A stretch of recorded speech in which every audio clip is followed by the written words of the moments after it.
We have a record-setting 11 nominees before the committee today, each for roles that impact people as well as communities across our nation.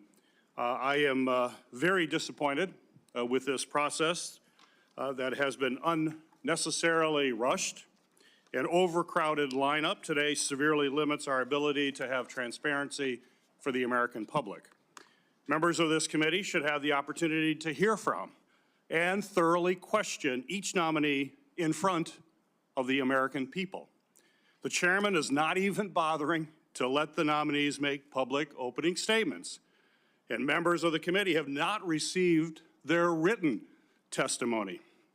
Even more troubling, the chairman has disregarded this committee's long-standing basic requirement for nominees appearing before us.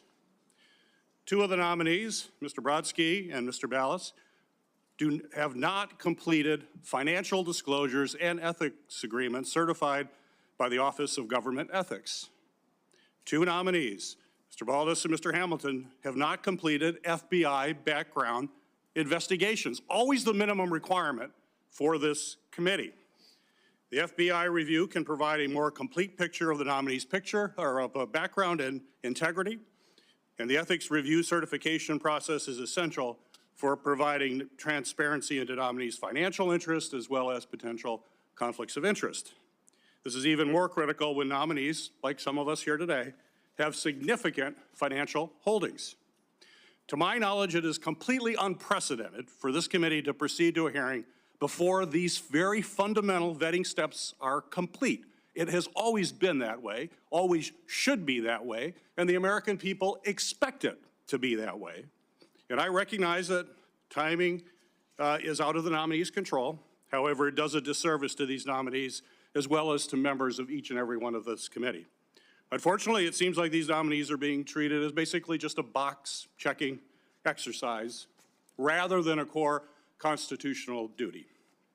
I take our responsibility to thoroughly evaluate each nominee's qualifications seriously, and I have supported and opposed nominees based on what I have learned through this committee process.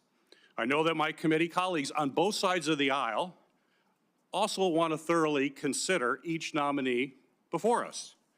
But when the process is this haphazard and rushed, it certainly looks like this committee's Republican majority is simply rubber stamping the president.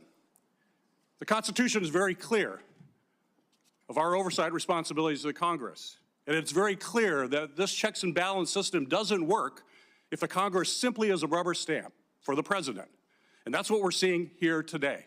Somebody who's shirking basic constitutional responsibilities, people who claim that they protect the Constitution, and yet they'll watch it get trampled here today.